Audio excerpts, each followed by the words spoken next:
पांचवें दौर की जो वोटिंग सुबह से जारी है, दिग्गजों ने भी इस दौरान अपने मताधिकार का प्रयोग किया। बीएसपी सुप्रीमो मायावती, उद्योगपति अनिल अंबानी ने भी अपने वोट डाले। अभिनेता अक्षय कुमार ने भी अपने मताधिकार का प्रयोग किया। कई दिग्गज हैं जिनकी किस्मत आज इस दौर में ईवीएम में कैद हो रही है और मतदाता मतदान केंद्रों पर सुबह से पहुंच रहे हैं। जिन 49 सीटों पर आज वोटिंग हो रही है और ओडिशा की 35 विधानसभा क्षेत्र हैं जहां पर आज वोट डाले जा रहे हैं, वहां पर काफी उत्साह देखने को मिल रहा है। मायावती, पीयूष गोयल और अनिल अंबानी, अक्षय कुमार ने अपने मताधिकार का प्रयोग किया।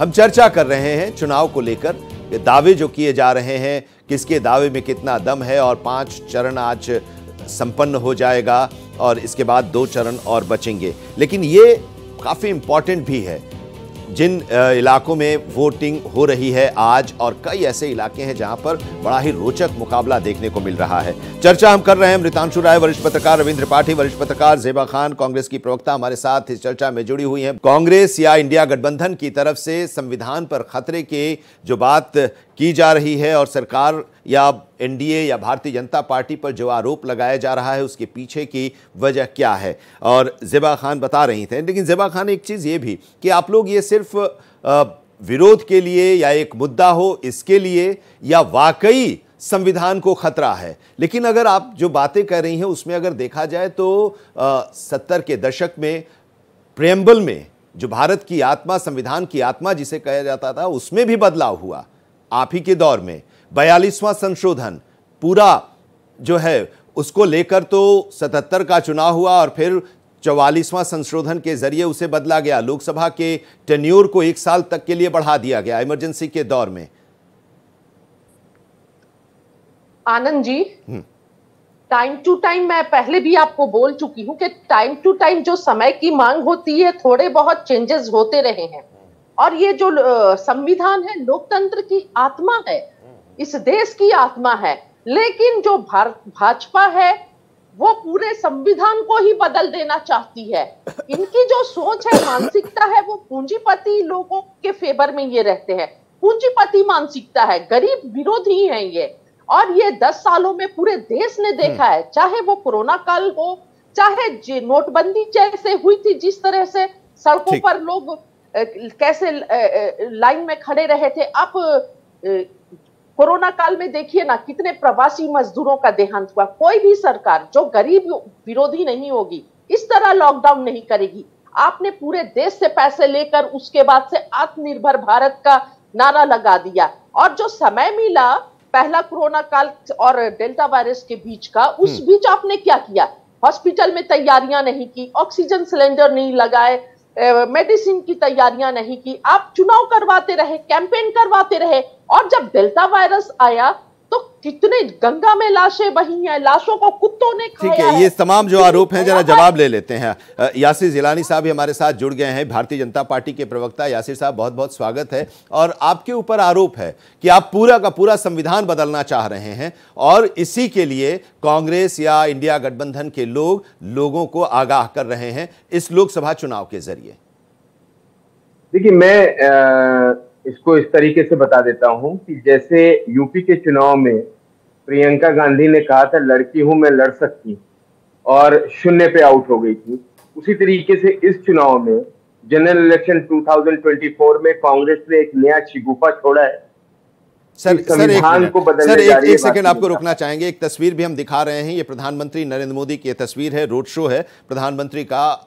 ओडिशा में रोड शो प्रधानमंत्री कर रहे हैं। ओडिशा में आज 5 संसदीय क्षेत्रों और 35 विधानसभा क्षेत्रों में भी चुनाव है और अगले दौर जो 2 दौर के चुनाव हैं उसके लिए भी प्रचार जबरदस्त चल रहा है। और ये तस्वीर हम आपको दिखा रहे हैं। इस तस्वीर में आप देखिए संबित पात्रा भी हैं जो प्रधानमंत्री नरेंद्र मोदी के साथ इस रोड शो में हैं। यासिर साहब, अपनी बात कंटिन्यू कीजिए। मैं वही उदाहरण बता रहा था। एक तो उत्तर प्रदेश का आपको बताया मैंने, दूसरा ये बताया है कि जब चुनाव आता है तो कोर्ट के ऊपर जनेऊ पहन के जो हिंदुत्व का ढोंग करने वाले राहुल गांधी जिस तरीके से अपने आप को झूठे एक प्रोपेगेंडा में फंसाते हैं, उसी तरीके से ये शिगुफा भी कांग्रेस ने सामने रखा है। लेकिन आप बिलीव करें कि संविधान के ऊपर किसी तरह की कोई भी जो भी भारत को समझता है, भारत के भारत की संस्कृति, भारत को जानता है। भारत 5000 साल का जो इतिहास है भारत का, जो हम लोगों ने पढ़ा है, बहुत पुराना है भारत। उसमें इस तरह के बदलाव की बात करके, इस तरह के झूठ पे और प्रोपेगेंडा फैला के जो दुनिया की और हिंदुस्तान की सबसे पुरानी और बड़ी पार्टी जो आज विलुप्त होने के कगार पे खड़ी है, वो वोट हासिल नहीं कर सकती। जनता को मालूम है कि वो जनता किस पे विश्वास कर रही है। और आप देख रहे हैं, आपकी मीडिया टीम पूरे भारत में घूम रही है। तमाम जो तर्क के साथ जर्नलिज्म करते हैं, तर्क के साथ अपना विश्लेषण करते हैं, जो रिसर्च के साथ विश्लेषण करते हैं, वो भारत में इस वक्त के चुनाव को भी बहुत गंभीरता से, नजदीक से देख रहे हैं। और एक तरीके से क्लियर मैंडेट है नरेंद्र मोदी को लेके। आप अभी जो तस्वीर दिखा रहे हैं, जिस तरह का जन सैलाब आ रहा है, अभी 2 दिन पहले दिल्ली के अंदर प्रधानमंत्री ने अपना कार्यक्रम किया था, उसमें हम लोग सब शामिल थे। और जो जन सैलाब था, जो लोगों का प्यार था, लोग अपने घरों से निकल के रोड पे लगभग 50,000 से ज्यादा की भीड़ खड़ी थी, जो पंडाल था। और जहां भी प्रधानमंत्री जाते हैं यही हाल, क्योंकि प्रधानमंत्री जो बात कहते हैं, जो बात उन्होंने कहा है, उसको नीचे जमीन पे उतारा है, उसको कंप्लीट किया है। इसलिए जनता उनसे खुश। जनता उन लोगों पे भरोसा नहीं कर सकती है जिन्होंने लगातार झूठ बोला है। गरीबी हटाने की बात उन्होंने कब करी थी?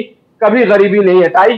खुद को इतना अमीर बना दिया कि गरीब और अमीर में इतनी खाई बना दी कि वो उसको पाटने में नरेंद्र मोदी जी को एक लंबा समय अभी और लगेगा। ये कांग्रेस का चरित्र है। कांग्रेस की राजनीतिक चरित्र को समझने के लिए कांग्रेस पे बार बार कांग्रेस के जो ऐतिहासिक गलतियां रही हैं उस पे सवाल और लोगों को बताना पड़ता है कि आप समझिए कि कांग्रेस ने किया क्या है। 5वें दौर के मतदान सुबह से जारी है और कई नेताओं की किस्मत ईवीएम में कैद हो रही है। राजनाथ सिंह, रक्षा मंत्री के लखनऊ संसदीय क्षेत्र में भी आज वोटिंग हो रही है। इसके साथ ही अमेठी में भी वोटिंग हो रही है, जहां से केंद्रीय मंत्री स्मृति ईरानी चुनाव मैदान में हैं। केंद्रीय मंत्री कौशल किशोर के संसदीय क्षेत्र में भी आज वोटिंग हो रही है। राहुल गांधी इस बार रायबरेली से भी चुनाव लड़ रहे हैं और उनके संसदीय क्षेत्र में भी आज वोटिंग हो रही है। उमर अब्दुल्ला, लॉकेट चटर्जी, रचना बनर्जी और कल्याण बनर्जी की भी किस्मत इस दौर में दांव पर है और हर आम और खास सब वोटिंग के लिए अपने अपने मतदान केंद्र पर जा रहा है। हर तस्वीर हम आप तक पहुंचा रहे हैं। लोकसभा चुनाव की सबसे सटीक कवरेज चप्पे चप्पे पर भारत एक्सप्रेस मौजूद है और 5वें चरण के रण की हर एक तस्वीर हम आप तक पहुंचा रहे हैं, जहां पर मतदान हो रहा है। और साथ ही भारत एक्सप्रेस लगातार ये अपील भी कर रहा है कि इन 49 संसदीय क्षेत्रों में आप वोटर हैं तो आप अपने संबंधित परिचय पत्र के साथ अपने मतदान केंद्र पर जाइए और अपने मताधिकार का प्रयोग कीजिए और इस लोकतंत्र के महापर्व का हिस्सा बने। केंद्रीय मंत्री नित्यानंद राय क्या कह रहे हैं, सुन रहे। लोग सौभाग्यशाली मानते हैं कि हम जरा अपने प्रधानमंत्री जी के सामने हो, उनको देखे और अद्भुत तैयारी, जहां भी जाते हैं अद्भुत तैयारी लोग करते हैं और उनका बड़ा असर होता है उनके नाम का और काम का और उनके इस जस का बहुत प्रभाव है लोगों पर। जिस तरीके से इस बार का कंटेस्ट रहा है, तेजस्वी यादव एम्प्लॉयमेंट को लेके, रोजगार को लेके सामने आए हैं कि इसके कारण आरजेडी को ज्यादा से ज्यादा वोट मिलेंगे। ये इनकी जो चुनौती है उसको कैसे देखते हैं? और ये जो एम्प्लॉयमेंट की बात, झूठ बोलते हैं तेजस्वी जी। जब एनडीए की सरकार थी जिसमें भारतीय जनता पार्टी सम्मिलित थी, उस समय नीतीश जी के नेतृत्व में नौकरी, सरकारी नौकरी बिहार में देने की बुनियाद पड़ी और उस समय हजारों नौकरी दी भी गई। उसके बाद उसके आधार पर फिर नीतीश कुमार जी मुख्यमंत्री थे, भले तेजस्वी जी उसमें उप मुख्यमंत्री थे, तो मुख्यमंत्री नौकरी देते हैं कि उप मुख्यमंत्री देते हैं? आप तो जानते हैं सरकार नेतृत्व में चलती है, मुख्यमंत्री जी का नीतीश जी की सरकार थी और उसमें जो नौकरी मिली है वो मिली है, लेकिन उनके कारण नहीं मिली है। और नौकरी 10 लाख नौकरी हमारे प्रधानमंत्री जी जो घोषित किए थे, केंद्र सरकार 10 लाख नौकरी दे चुकी, आगे भी बड़ी नौकरी वहां केंद्र सरकार देगी। और दूसरी बात, तो इस बार के जो चुनाव है उसमें बेरोजगारी, महंगाई एक बड़ा मुद्दा जो कि कांग्रेस और इंडिया गठबंधन लगातार उठा रही है और सरकार से सवाल भी कर रही है और इसी को लेकर जनता के बीच भी जा रही है। साथ ही लोकतंत्र को खतरा है या संविधान को एनडीए और भारतीय जनता पार्टी बदलने जा रही है, इसके साथ तमाम मुद्दे भी हैं। रविंद्र त्रिपाठी जी, आपको क्या लग रहा है, मुद्दे जो ये हैं, महंगाई, बेरोजगारी, ये मुद्दे हैं, लेकिन भारतीय जनता पार्टी या एनडीए हर चरण में एक अलग मुद्दे के साथ, एक अलग विषय के साथ वहां जा रही है। जैसे 5वें चरण से ठीक पहले पीओके का मुद्दा आया, हमारा है, हमारा रहेगा और हम इसे लेकर रहेंगे, बार बार मंच से गृह मंत्री अमित शाह कह रहे हैं। देखिए आनंद जी, बात ऐसी है कि चुनाव में जब होता है और कई चरणों में जब चुनाव होते हैं तो ये ऐसा होता है कि पार्टियां अपनी स्ट्रेटजी को बार बार बदलती हैं। और जैसा कि मैं पहले भी कह चुका हूं आपके चैनल पर कि भारतीय जनता पार्टी जो चुनावी की जो राजनीति है उसको बहुत अच्छी तरह से करती है, बहुत वो दूसरी पार्टियों की तुलना में राष्ट्रीय स्तर पर। राज्य स्तर पर कई ऐसी पार्टियां हैं जो और बेहतर उससे अग्रेसिव हो जाती हैं, जैसे ममता बनर्जी हैं या अरविंद केजरीवाल वगैरह हैं। लेकिन राष्ट्रीय स्तर पर बीजेपी अपना एक अलग किस्म का एग्रेसिवनेस दिखाती है और जो राजनीति में दिखाना भी चाहिए, क्योंकि आप हैं। अब बात यहाँ हुई एक संविधान वाली, तो इसमें देखिए ट्रिकी मामला क्या है। आप वैसे एक एकेडमिक क्वेश्चन है कि संविधान बदलेगा कि नहीं बदलेगा, लेकिन बीजेपी का कोई बड़ा नेता या दूसरे स्तर का भी नेता ये बात नहीं बोलता है। खुद प्रधानमंत्री नरेंद्र मोदी जी ने टिकट काट दिया अनंत कुमार हेगड़े का, जो इन्होंने बयान दिया था चुनाव के पहले कि हम 400 इसलिए चाहते हैं कि संविधान बदल सके, तो उनका टिकट कट गया। विधुर जी का दिल्ली में टिकट कट गया, जो उसी तरह की बात करते थे। तो भारतीय जनता पार्टी के बड़े नेता ये बात नहीं बोलते हैं, वो बोलते हैं जो जिसको मैं तीसरा दर्जा तो नहीं कहूँगा, पर लैडर में काफ़ी नीचे हैं, क्योंकि उनके दिल की भावना है। क्योंकि प्रधानमंत्री जानते हैं या भारतीय जनता पार्टी के बड़े नेता जानते हैं, विधायक और सांसद भी जानते हैं कि अगर संविधान बदलने की बात बोली तो मतलब सुपड़ा साफ वाली स्थिति हुई, तो वो चुप रहते हैं। अब संविधान बदलने का क्या मतलब है? दो चीज़ों ऐसा है जो बीजेपी की बात मैं नहीं कर रहा हूँ, जो बीजेपी का समर्थक वर्ग है वो जो बात कहता है संविधान वर्ग की, एक तो है कि माइनॉरिटी के राइट को हम ख़त्म कर देंगे और रिजर्वेशन ख़त्म कर देंगे। ये मुद्दा इस बार आप चैनलों के डिबेट में बहुत कम आ रहा है, लेकिन लोकल लेवल पर जो मेरी बातचीत हुई है उससे ज़्यादा आ रहा है।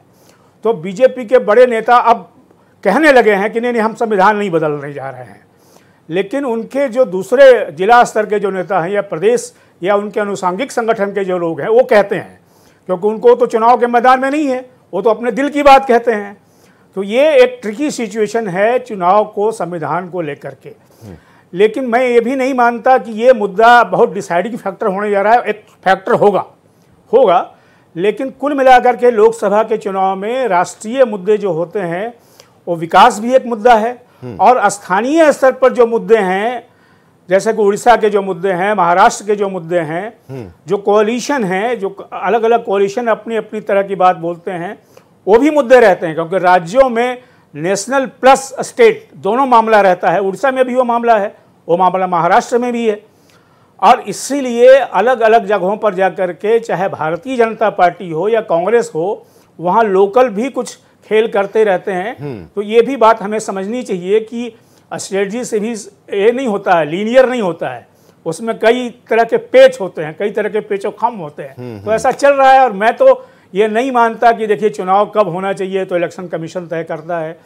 और जहाँ तक लाइन में खड़े होने का मतलब है, तो भारत के किसान और मजदूर तो चाहे गर्मी हो सर्दी हो हमेशा लाइन में खड़े ही रहते हैं। एक दिन वोट के लिए जाने वाली तो कोई बसी बात नहीं है। तो यह इलेक्शन कमीशन तय करता है। अब इलेक्शन कमीशन को तय करने दीजिए कि भाई अब कब चुनाव कराएंगे, इसमें हम और आप क्या कर सकते हैं, राजनीतिक दल भी कुछ नहीं कर सकते हैं, इलेक्शन कमीशन तय करता है। ठीक है। अब अमृतांशु जी, अभी एक चीज़ और कि पांचवें दौर में हम आ गए हैं और इसके बाद 2 दौर और बचेगा चुनाव का, लेकिन क्या आपको लग रहा है कि विपक्ष एक कड़ी चुनौती देते हुए दिखाई दे रहा है? इस बार का एक गठबंधन है और बड़ा इंटैक्ट गठबंधन है। देखिए, नैरेटिव के मामले में और मीडिया में अपनी बात पहुंचाने को लेकर के इस बार बहुत ज़्यादा अपग्रेड किया है सारे ऑपोजिशन की पार्टियों ने, और कहीं ना कहीं वो सामंजस्य नज़र भी आता है और वो नैरेटिव लोगों तक पहुंच रहा है, इसके भी सबूत हैं और असर कर रहा है कहीं ना कहीं एक सेगमेंट में। वो भी बात सही है और तर्कसंगत है। लेकिन इन सारे चीज़ों में जो दो बड़े मुद्दे थे, एक संविधान के बारे में जो मुझे कहना था मैंने आपको बताया, एक है सेक्युलरिज्म शब्द को लेकर, मुसलमानों से जुड़े हुए मामले को लेकर के। वो जो है सेक्युलरिज्म शब्द को कहां से, वो संविधान में आया कहां से। इसीलिए सांकेतिक तौर पर अगर आप ध्यान दें तो प्रधानमंत्री ने जब नए पार्लियामेंट का अनावरण किया था और उसमें इनॉग्रेट किया था, वो इस मौजूदा संविधान को लेकर के नहीं गए थे, वो उस संविधान को लेकर के गए थे जो वाकई में 1950 में भारत को दिया गया था। कैसरगंज में भी चुनाव हो रहा है, ब्रिजभूषण शरण सिंह के बेटे वहां से चुनाव लड़ रहे हैं, वो कुछ कह रहे थे, जरा सुनते हैं कि वो क्या कह रहे हैं, फिर चर्चा को आगे। ब्रिजभूषण सिंह और जो आरोप लगाए हैं इन लोगों ने, उसके कारण कैसरगंज लोकसभा में वोट बढ़ने वाले हैं। नेताजी, जिस तरीके से आपके बेटे पहली बार चुनावी दंगल में उतरे हैं, तो कौन सा चुनावी पैतरा आपने सिखाया है कि जिससे जीत हो सकती है? बाई फाल मारेंगे और क्या है, बाई फाल। तो मतलब क्लीन स्वीप की तैयारी, बाई फाल चित। विपक्ष को आप किस तरह से देख रहे हैं? वोटिंग का निशान। हाँ, ये वोटिंग। नेताजी, 400 पार का जो नारा नरेंद्र मोदी जी ने दिया है, क्या लगता है वो सार्थक होता हुआ? बहुत जबरदस्त तरीके से सरकार बन रही है। डिम्पल यादव यहाँ आई हुई थी, उनका ये कहना है कि जो 400 पार का नारा लगा रहे हैं, जिस तरीके से यूपी के 80 सीट जिताओ और संविधान बचाओ, यानी कह रहे हैं कि संविधान खतरे में, आप इसको किस तरह से देख रहे हैं? देखिए, वो अपनी पार्टी की नेता हैं, पूर्व मुख्यमंत्री की पत्नी है, अपनी बात रखने का उन्हें हक है। ठीक है। चलिए चर्चा को आगे बढ़ाते हैं अमृतांशु जी। तो जो ओरिजिनल संविधान है जो 1950 ने भारत ने अपने आप को दिया था, उसमें सेक्युलरिज्म शब्द की कोई चर्चा नहीं है, ना सोशलिज्म शब्द की चर्चा है। ये दोनों शब्द आए कहां, कब आए और किस समय आए? ये आए इमरजेंसी के दौरान और 1970 के दशक में। उसके रूट पर जाने के का कोई मतलब नहीं है। लेकिन असलियत ये है कि अभी के मौजूदा नैरेटिव में भाजपा पूरी तरह से सेक्युलरिज्म को रीडिफाइन करना चाहती है। उसका आधार सिर्फ ये कहना है कि अगर मुसलमानों को ही लेकर के अगर आप चर्चा करेंगे और उनके भलाई की बात करेंगे, तो क्या वही परिभाषा है सेक्युलरिज्म का? क्या यह परिभाषा नहीं हो सकता कि हिंदू और मुसलमान दोनों के भलाई की बात की जाए? एक। दूसरा, अगर बाकी पार्टियां मुसलमानों की बात करती हैं, तो क्या 70 साल से वो पहले बात नहीं करती थी? और उसका लाभ क्या मिला उनको? और जो लाभ मिलना है, अगर उसी व्यवस्था को आगे बढ़ाना है और मुसलमानों को उसी व्यवस्था से लाभ मिलना है, तो फिर तो कोई बात ही नहीं है। लेकिन एक पार्टी है जो वाकई में उनको यूनिफॉर्म तरीके से लाभ पहुंचाना चाहती है और सेक्युलरिज्म को इस तरीके से प्रस्तुत करना चाहती है कि सिर्फ मुसलमान के बारे में अगर आप बात कीजिए तो वो सेक्युलरिज्म नहीं है। आपको सभी समाजों के बारे में चर्चा कीजिए। आप जहां मुसलमान बोलते हैं वहां हिंदू भी बोलिए, वहां सिख भी बोलिए, वहां ईसाई भी बोलिए, वहां पारसी भी बोलिए, और सब बराबर हैं।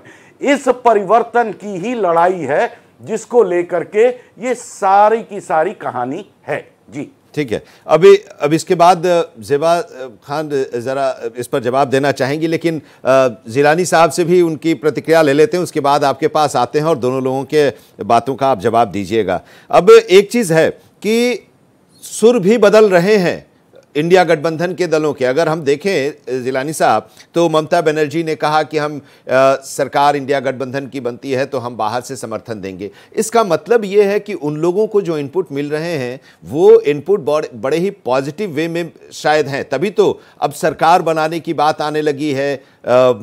ममता बनर्जी का भी सुर बदला है, जो अकेले चुनाव लड़ने के लिए आई पश्चिम बंगाल में और अब कह रही हैं कि हम समर्थन देने के लिए तैयार हैं, हम समर्थन देंगे बाहर से या अंदर से, जो भी उस समय की परिस्थिति होगी। अनिल जी देखिए, ये तो कोई भी व्यक्ति और संगठन और दल स्वतंत्र है, वो कुछ भी सोच सकता है, कुछ भी सपने देख सकता है। 2019 में भी हम लोग लगातार चैनल्स पे थे, चर्चा हो रही थी, उस वक्त तो मंत्रालय बढ़ गया था किन किन दलों को, किन किन नेताओं को क्या क्या मंत्रालय मिलना था, उस पर भी चर्चा वहां हो रही थी। लेकिन क्या हुआ, ढाक के 3 पात सामने आए। कांग्रेस की सबसे घटती हुई नंबर दिखाई दी बोर्ड पे, सबसे कम स्थिति में कांग्रेस पहुंच गई। तो बाद में 1 आध सीटें जीत के 50 उनके पहुंचे।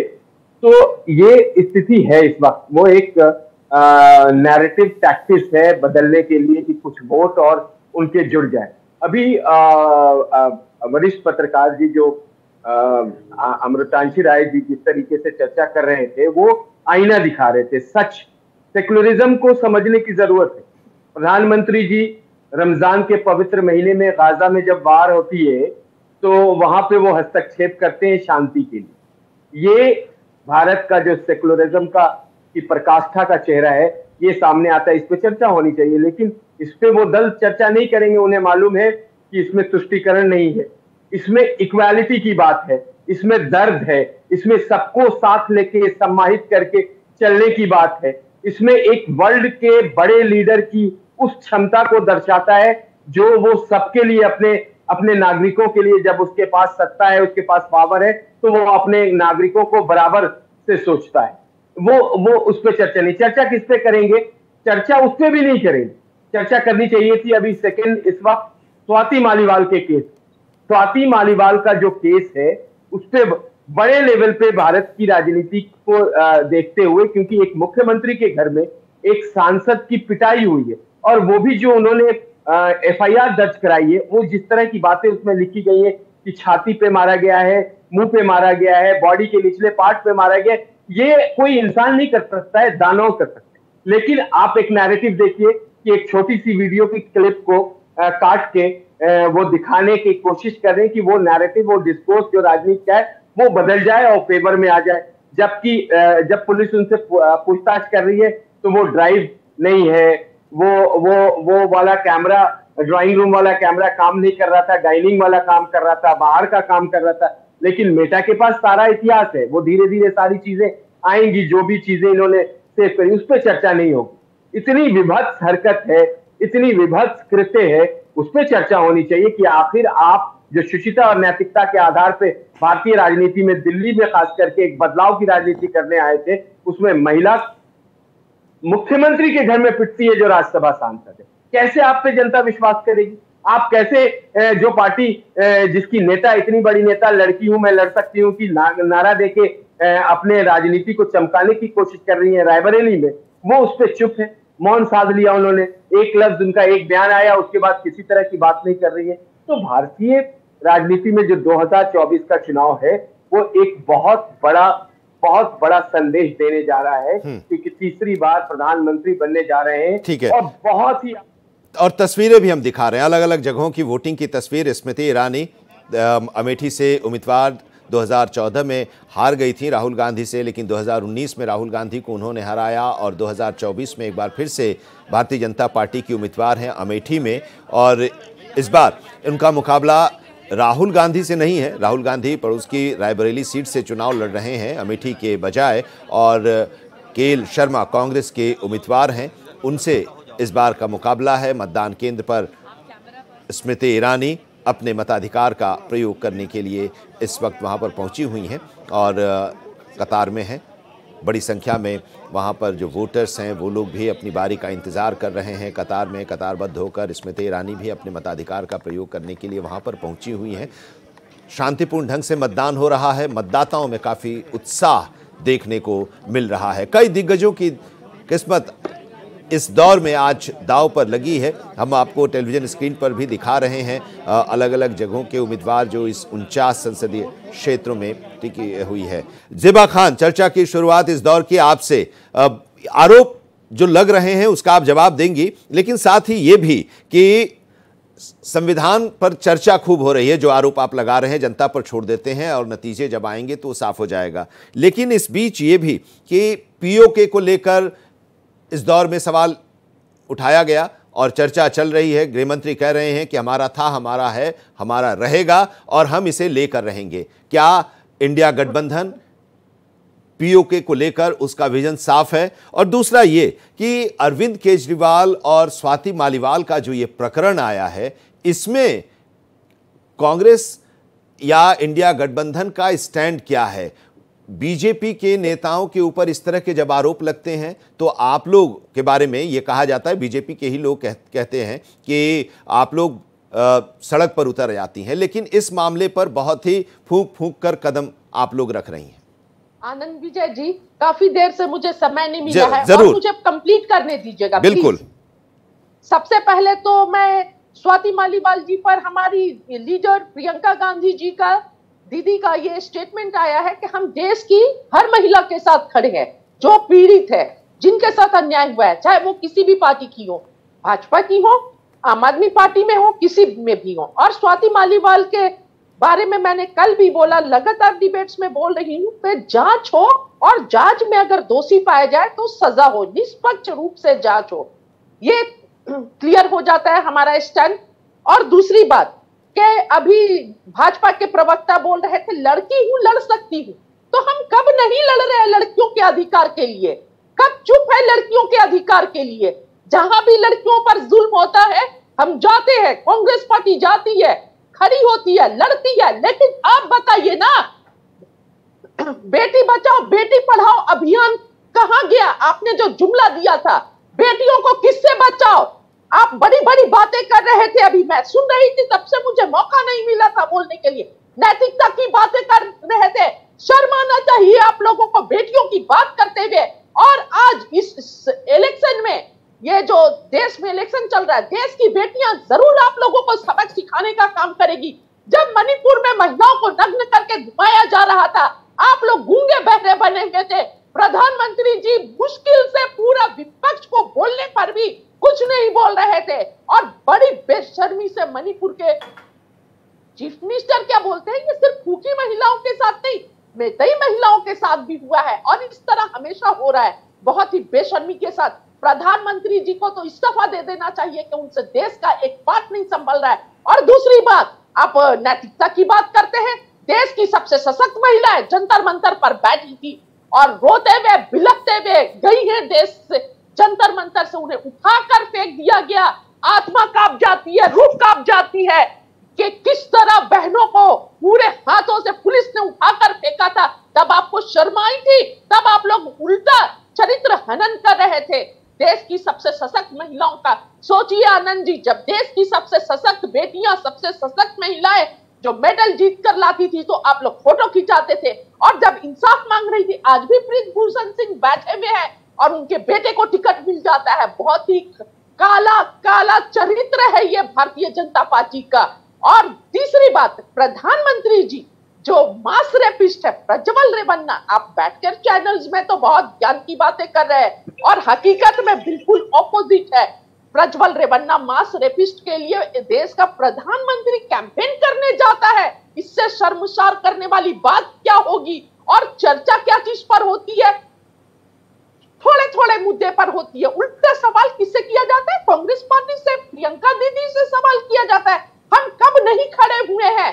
पहले बताइए ना, आप नैतिकता की बात करते हैं, नैतिकता को देखते हुए प्रधानमंत्री जी को और गृह मंत्री जी को इस्तीफा दे देना चाहिए। ठीक है। और ये चुनाव में देश की महिलाएं सब देख रही हैं। जरा अदिति सिंह क्या कह रही हैं, जरा सुन लेते हैं, फिर इस चर्चा को आगे बढ़ाएंगे। आते हैं आपके पास। सॉर्ट ऑफ चुनावी प्रक्रिया है कि हाँ आना है, जाना है, and all of that, and that's that, you know, local में तो हम ही लोग रहते हैं। मैम, एक बड़ी बात ये भी है, आप ओवरऑल चुनाव को कैसे देख रही हैं? ओवरऑल चुनाव उत्तर प्रदेश का कैसे जा रहा है और किस तरीके से जो है एनडीए का परफॉर्मेंस रहने वाला है? डेफिनेटली देखिए, I am not an expert, so मैं आपको एग्जैक्टली नहीं बता सकती कि इतनी सीटें उतनी सीटें, but the one thing I can tell you for sure is बहुत अच्छे मार्जिन से हमारी सरकार बनने जा रही है, बहुत अच्छे वोटों से सरकार सीटों से सरकार बनेगी। एंड आदरणीय प्रधानमंत्री जी